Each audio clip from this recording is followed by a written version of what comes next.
Bonjour et bienvenue une fois de plus à tous et à toutes sur ma chaîne YouTube. Je vous retrouve cette semaine pour une nouvelle vidéo sur la chaîne.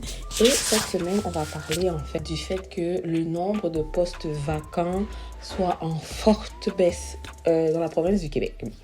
Alors, ce qu'il faut savoir, c'est que l'Institut du Québec qui s'occupe justement de voir comment est-ce qu'il évalue le chômage, comment est-ce qu'il évalue les offres d'emploi dans la province du Québec, a fait ce constat-là que il n'y a pas très longtemps, on était en situation de plein emploi / pénurie de main-d'œuvre dans certains secteurs. Et là, on est allé progressivement vers moins d'occasions d'emploi, plus de chômage. Donc, les compagnies sont vraiment fébriles à l'idée d'employer. Et ce qui a entraîné justement donc, le taux de chômage dans la province, la capitale nationale, où Chaudière-Appalaches a augmenté. Quand on parle Chaudière-Appalaches, c'est 0,8% de plus.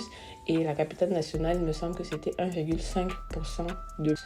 En un an, donc, national, donc Québec, a connu un recul de 6000 emplois. Donc, c'est comme pour dire que, franchement, trouver du travail devient de plus en plus dur et peu importe les domaines.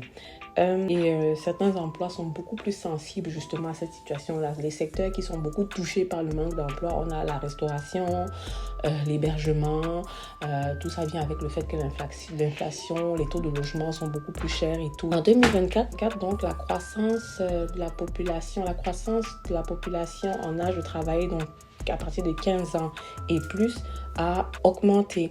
Ce qui fait que avec l'immigration temporaire, là, tous les immigrants qui arrivent au Canada, plus la population en âge de travailler a augmenté.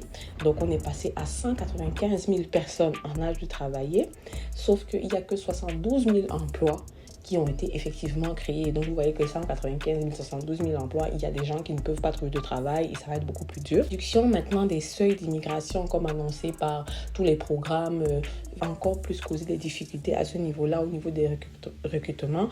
Et donc, certains secteurs d'activité seront touchés. Vous avez vu, on est déjà en train de couper dans la santé, on est en train de couper dans l'éducation, on est en train de couper même dans les services de base ici. La situation au niveau de l'emploi et tout. Donc, ce qui va faire que de moins en moins de gens vont pouvoir venir ici en tant que travailleurs temporaires parce que, en tout cas pour la province du Québec, je ne parle pas vraiment pour les autres provinces, je ne sais pas comment les autres provinces gèrent leur programme, mais c'est ça pour ça. Donc, n'hésitez pas à liker, commenter, partager cette vidéo si vous avez aimé ça. Je n'ai pas voulu être très longue parce que, bon, entre-temps, c'est pas vraiment beaucoup de bonnes nouvelles qui arrivent à chaque fois là quand on parle d'immigration au Canada ces temps-ci. Donc, n'hésitez pas à liker, commenter, partager la vidéo, à vous abonner à la chaîne, activer la cloche de notification quand je publie des vidéos pour que vous soyez tout de suite avisés. Et je vous retrouve prochainement pour une autre vidéo.